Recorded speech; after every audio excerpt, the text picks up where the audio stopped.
komposisi dari natrium dan kalium pada dua air tadi itu sangat-sangat sempurna. Lebih baik dari air isotonik manapun yang ada di muka bumi ini. Atau mungkin dibuat manusia, maaf. Apalagi ditambahkan dengan, ya sudah ada glukosanya, sudah ada mineralnya, ya. Dan zat-zat penting lainnya yang ada di situ. Yang ternyata, coba Ibu sekalian, jamaah sekalian, kalau Anda pernah nyobain air kelapa tua sama air kelapa muda, rasanya beda loh. Rasanya beda. Jadi air kelapa tua itu kalau dirasakan secara keasaman jauh lebih light dia, ringan dibandingkan air kelapa muda yang agak cenderung lebih asam. Ya kan? Coba lihat, gasnya juga. Ya ternyata emang air kelapa tua itu secara komposisinya dia lebih tinggi asam aminonya. Saya tidak tahu di Australia apakah banyak abang-abang yang jual kelapa tua atau abang-abang yang marut kelapa, kayaknya nggak ada. Ya. Kalau di sini kan banyak nih, Ustaz Abdullah, Masya Allah. Jadi di sini tinggal kelapa tuanya, kalau kita ambil airnya gitu kan, beli air kelapa tua gitu, itu kadang-kadang nggak usah beli sama mereka. Kasih aja sama dia, Masya Allah. Dan daging kelapanya itu adalah lemak yang kalau kita kenal sebagai santan yang bermanfaat untuk jantung. Nah sayangnya lemak itu kan kita kita parut kan, diparut, kemudian dicampur air sedikit ya atau tidak gitu kan, lalu dimasukkan daging ke situ maka jadilah rendang.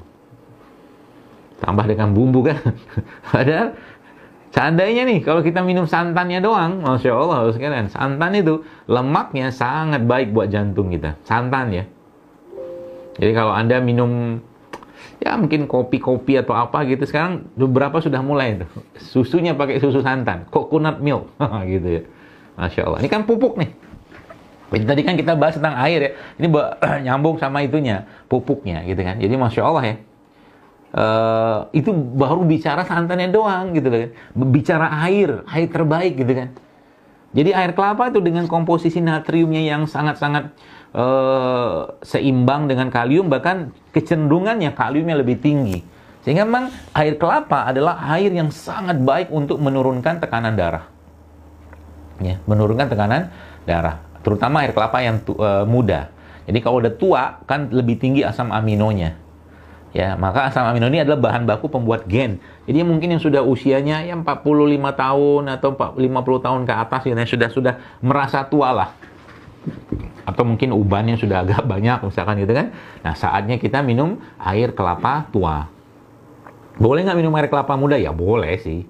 Tapi secara khasiatnya atau mungkin secara kandungannya kan beda tuh. Beda. Ini air ya, jadi air. Kita bahas yang pertama air. Jadi intisari air adalah carilah air-air yang bersifat alkali atau basah ya. Lo kan air kelapa bersifat asam ya. Air kelapa bersifat asam, betul, cuman air kelapa itu sudah dijadikan seimbang komposisi mineralnya oleh Allah SWT ya.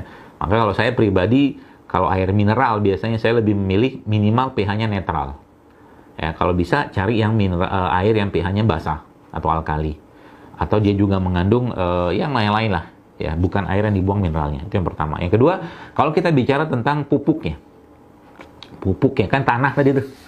Jadi ini konsepnya sebenarnya kalau Anda pakai sekalian, itu Masya Allah, penyakit itu lama-lama hilang dengan sendirinya. Karena metabolismenya diperbaiki, pencernaan diperbaiki, usus diperbaiki. Kan ada kalimat yang kita pernah dengar, all disease start from the gut, bahwa penyakit itu mulai dari pencernaan. Emang iya. Makanya sebabnya dalam Islam protokol pembersihan pencernaan itu paling lengkap, yaitu apa? Yaitu puasa. Ya, puasa, protokol puasa kita itu paling lengkap. Ya, Masya Allah ya. Ada Ramadan, ada Syawal, ada Ayyamul Bid, ada Senin Kamis, ada puasa-puasa sunnah, ada puasa Daud. Ya, dan semua puasa bentuknya apapun itu pasti akan menguatkan pencernaan seseorang dan meningkatkan populasi dari bakteri yang ada pada pencernaan kita. Masya Allah ya. Luar biasa Islam ini. Ya. Itu ya. Termasuk juga kalau kita bicara wudu. Wudu itu ya, maka kalimat intinya adalah semua syariat dalam Islam itu menyehatkan. Tapi kita tidak mengerjakannya untuk sehat. Kita mengerjakannya karena kewajiban dan perintah Allah. Wudu saja Banyak penelitian yang menjelaskan tentang wudhu. Bahkan istinsyak yang kita biasa ambil air wudhu itu untuk dimasukkan ke hidung lalu kita keluarkan lagi. Itu salah satu cara terbaik untuk membersihkan kuman-kuman patogen yang ada pada hidung. Wudhu, ya. Subhanallah. Nah, kembali ke masalah pupuk atau hal pupuk tadi, Bu sekalian. Jadi pupuk tadi ya, kalau mungkin saya bahasakan di sini adalah semua mineral-mineral penting yang tubuh kita perlukan, ya. Nah, kalau saya tanya kepada Anda, kepada siapa ini? Saya bisa tanya. Udah kabur. Ustadz Abdullah tadi mana Ustadz Abdullah? Atau kepada Bu ini aja deh, Bu Ustadz Abdullah ada nih, ada Bu Ustadz Abdullah Syafi'i ya, Masya Allah Ustadz, barakallahu fiik. Nah, saya tanya Ustadz, kita tanya jawab sedikit. Kalau saya punya nih satu piring katakanlah yang isinya burger, ada tepungnya, ada rotinya, ada dagingnya, kemudian macam-macam lah gitu, ada saus-sausnya. Dengan satu piring yang isinya sayur-sayuran dan buah-buahan. Nah, kalau ditanya kira-kira yang lebih sehat yang mana? Sayur dan buah-buahan. Oke. Kenapa yang satu ini lebih sehat? Pertanyaan itu.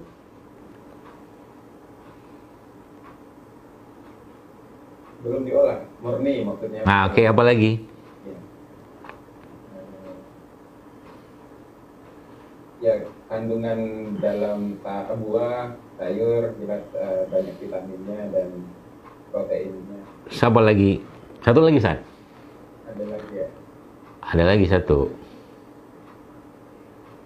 Nah, saya kasih tambahan lah biar cepat. Yeah. Waktunya nggak banyak.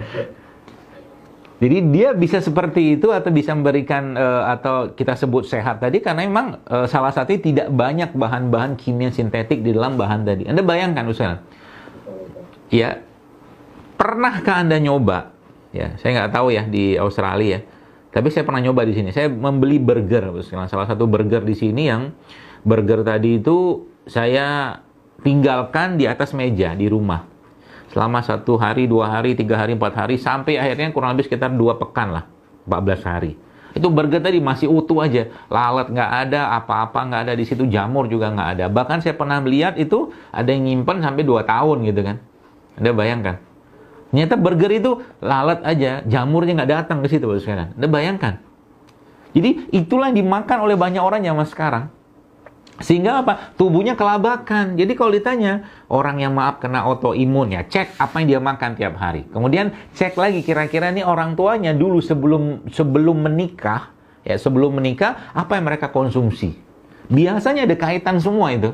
Karena genetik seseorang atau kekuatan tubuh seseorang itu akan diwariskan dari kedua orang tuanya. Jadi Masya Allah Bapak sekalian. Jadi tadi Ustaz Abdullah menjelaskan bahwa ini kenapa nih Ustaz? Karena memang dia masih mengandung, dia alami, belum diolah, tidak banyak pengolahan, tidak banyak bahan-bahan kimia di sana.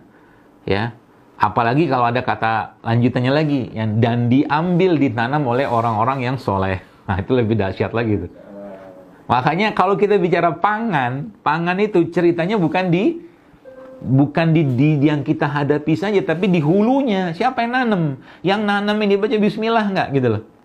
Kalau kita bicara pakai bahasa iman gitu kan.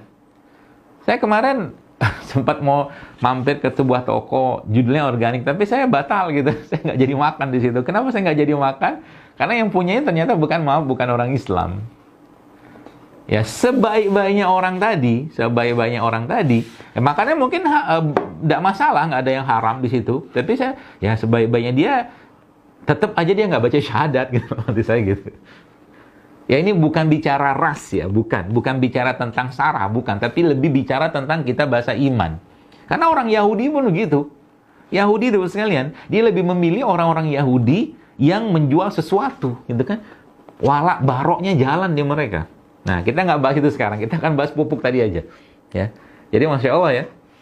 Pupuk tadi itu ya, kata kuncinya itu sekarang. Jadi, kalau ditanya, produk ciptaan Allah itu apa? yang sering saya bahas atau kata-kata itu tadi, produk yang tumbuh di tanah, mendapatkan matahari yang baik, cahaya matahari yang baik, mendapatkan air yang baik, tidak diberikan bahan-bahan sintetik baik selama dia pengolahan dia atau mungkin ketika dia dimakan, masih mengandung mineral penting, masih mengandung enzim, masih mengandung segala kebutuhan nutrisi yang kita perlukan, sehingga nanti dengan itulah akhirnya tubuh kita bisa menjalankan fungsinya untuk menjalankan keseimbangan dalam tubuh kita. Itu kata dasarnya itu. Gampang kan? Gampang. Jadi nanti kita tahu kalau kita makan sesuatu itu kita mulai paham. Yang saya makan ini cuman sekedar rasa, cuman sekedar keinginan lidah, atau memang dia dibutuhkan atau diperlukan oleh tubuh kita. Itu. Jadi hal-hal seperti ini tuh kalau kita pahami baik-baik, maka kita akan sampai pada titik saya makan ini perlu nggak? Kalau nggak perlu nggak usah makan gitu loh. Contoh, udah tahu gula pasir nggak sehat misalkan, masih juga dimakan.